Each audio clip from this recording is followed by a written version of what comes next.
Hello everyone and welcome back to my channel. If you're new to the channel, hi, my name is Northpole and today we'll be discussing about episode 8 of Farming Life in Another World. The name of the episode is The Researcher and the Two Princesses.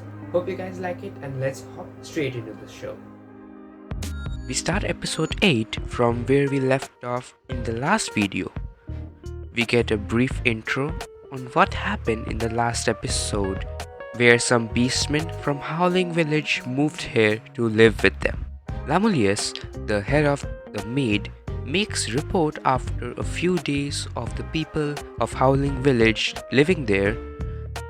There is no apparent problem with the new residents, but as we have seen happen to everyone in the village when they first moved here, they are a bit shocked to see Zubaton and Kuro, and they faint immediately.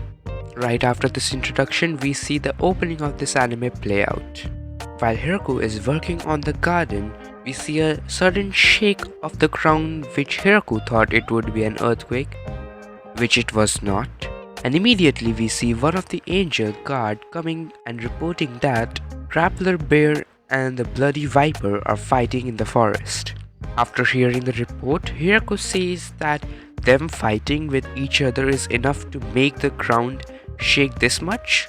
While Hiraku thinks on what shall be done, Hiraku asks the angel that does she think that they can be eaten by them.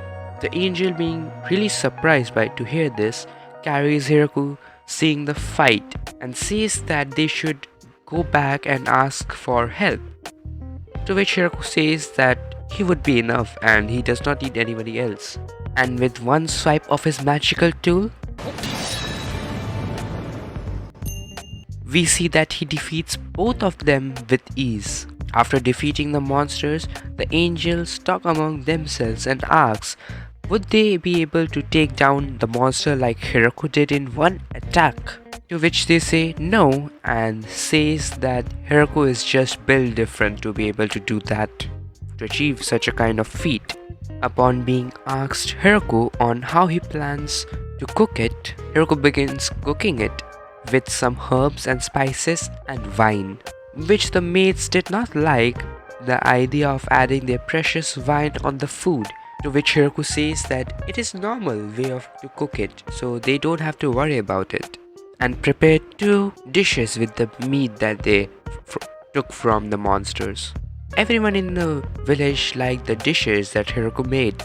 While eating, Hiraku thought something to be missing at the side to complete the dish, and so he started the preparation of something special with the help of Flora, and created mayonnaise with the knowledge he had and the ingredients that he prepared there. And Hiraku finally thinks that his dish was complete. And after that we see that they are working together to create miso. To be honest, I don't really know much about miso, but I know about miso soup, which has been quite a few times repeated in the animes, but I don't know about miso, so please don't ask me that. With a ton of hard work, they were actually successful on creating miso. I really have no idea how they created it. I generally watch this video 3 to 4 times and I still don't get it, how they created miso. And after finishing with the preparation of miso, they wrapped it, packed it in a barrel and stored it in the cellar for 5 to 6 months to create the best miso out there. And right after that, we see Lu coming in and informing Hiraku that there were some visitors who came to see him. The visitors were a group of dwarves led by the man named Donovan. They heard that they have very high quality wine in this village and like to share some with them too. Hiraku wanted to give them wine, but of course they could not hand the wine to them for free, because the others in the village will not agree them to give it on free. So they made some whiskey with their knowledge that they had, and they came to a contract after Hiraku tasting the whiskey that they will have some whiskey for the wine that they produce. Because they were able to have such a successful whiskey trade, they are having a welcome party for the beastmen and the dwarves, because the dwarves wanted to live with them so that they can create more masterpieces like the wine and the whiskey. They all really liked the whiskey that dwarves made and the mayonnaise that Hiraku made. They just really enjoyed it. Drime also came to join their party since he brought many goodies, so no one actually questioned him for being a part, but they were actually kind of concerned that he was being in every single occasion that there was. 異世界ビリ農家 After the welcoming party, a few days later, suddenly we see a huge monster coming to the village at full speed.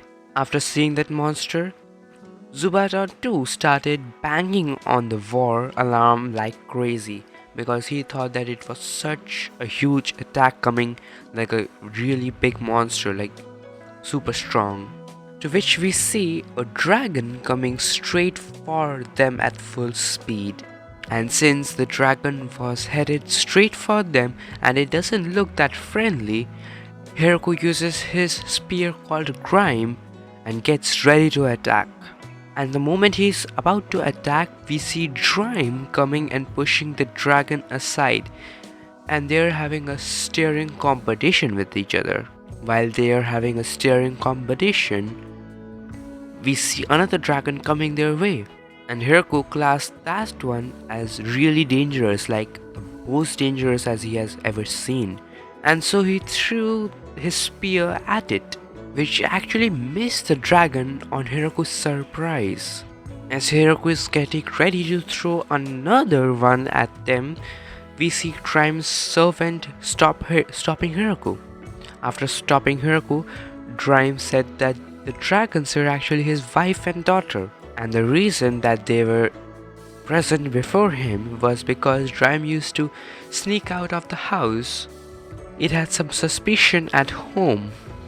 And after Hiraku knowing a bit more about them, Hiraku leaves as he has some urgent matter.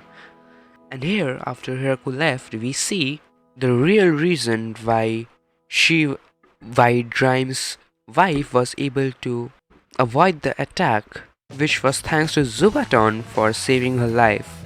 As a punishment for the daughter because she wanted to annihilate the village, her mother demanded her daughter Lastis Moon to live in the village so that they can keep an eye for them, as because they had such immense power to go against the dragons. To which Hiraku does not have any problem at all, and he does not mind at all. And after continuously finding a job for her because it was really hard, she finally took in charge of handling the diplomatic relationship of the village. And her first task was to talk to Bezel, which did not go as planned because Bezel was pretty scared of the dragon girl, because she was the most strongest of them all. And after Bezel returned to the Demon Lord castle, we see that he discusses with others what happened there, and after some conversations later, they decided to send a spy there. And so Bezel decided to send Florem, his daughter, to do an investigation on their village. Few days later, we see her entering the village, and immediately, right after some initial greetings from Lusty Moon about the village, she had to leave for some work, and immediately we see that Florem started to look around and analyze the military strength. By looking around, she was really shocked to see that how many incredible beasts are there in the village. Like, the military strength is outstandingly high, even though they are not a military village and nobody fights there. And she started to wonder, like, who can their head be? While thinking of what the village head might be, Hiraku suddenly appears before her, to which she is shocked to see, because how can a human live among these furious beasts? Then Hiraku asks some questions about her being lost, or she about being lost or she was unable to find her way back.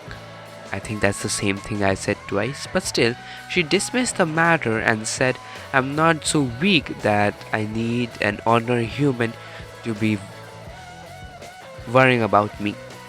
But little did she know that he actually was the mayor of the village after confirming with last day's moon actually. And now she is regretting for the way she behaved with him. Hiraku learned that Florine was actually Basil's daughter who came to live with them. And a few days later, whenever she saw Hiraku, her tone would change as of being a sorry some face like she did a really bad job, which Hiraku had really hard time understanding because he did not really care that much. And right after this meeting, the anime episode ends. Okay. Hope you guys like this week's episode. I know this intro and outro I'm doing the first time, so please bear with me if anything goes wrong in the intro and outro. But with that, I'll see you in the next one.